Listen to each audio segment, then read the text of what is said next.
رسول اللہ صلی اللہ علیہ وسلم سے ایک مرتبہ پوچھا گیا کہ اللہ کے بندوں میں اللہ کے نزدیک کون زیادہ سے زیادہ محبوب ہے، یعنی اللہ تعالیٰ کو کون پیارا ہے؟ آپ نے فرمایا جو سب سے اچھے اخلاق والے ہیں۔ پھر اسی طرح قیامت کے دن نبی صلی اللہ علیہ وسلم کے قریب ترین لوگ یعنی آپ کی مجلس کے قریب ترین وہ لوگ ہوں گے جن کے اخلاق سب سے اچھے ہوں گے۔ پھر اسی طرح ایک اور روایت کے مطابق بہترین امتی ان کو قرار دیا گیا، یعنی جو نبی صلی اللہ علیہ وسلم کے محبوب ہیں یا آپ کی امت کے چنے ہوئے لوگ ہیں جن کے اخلاق سب سے اچھے ہیں، یعنی جن کی عادات بہترین ہیں۔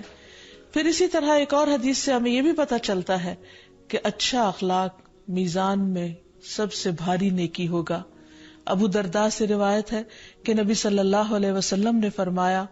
مومن کے میزان میں قیامت کے دن سب سے بھاری چیز اچھا اخلاق ہوگا۔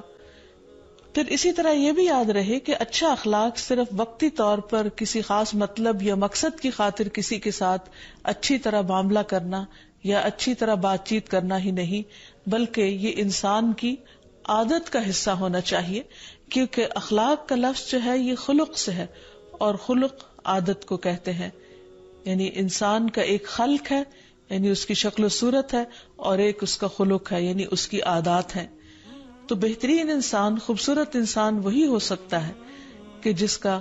اخلاق اچھا ہو، خواہ بظاہر عام معیار کے مطابق شکل و صورت معمولی ہی کیوں نہ ہو، کیونکہ لوگوں کو کسی کے شکل و صورت سے وقتی طور پر دیکھنے سے کچھ فائدہ ہو سکتا ہے، لیکن انسان دوسرے کے رویے اور معاملے کو نہیں بھولتا، اس لیے اس کو بہتر سے بہتر بناتے رہنے کی کوشش کی جانی چاہیے۔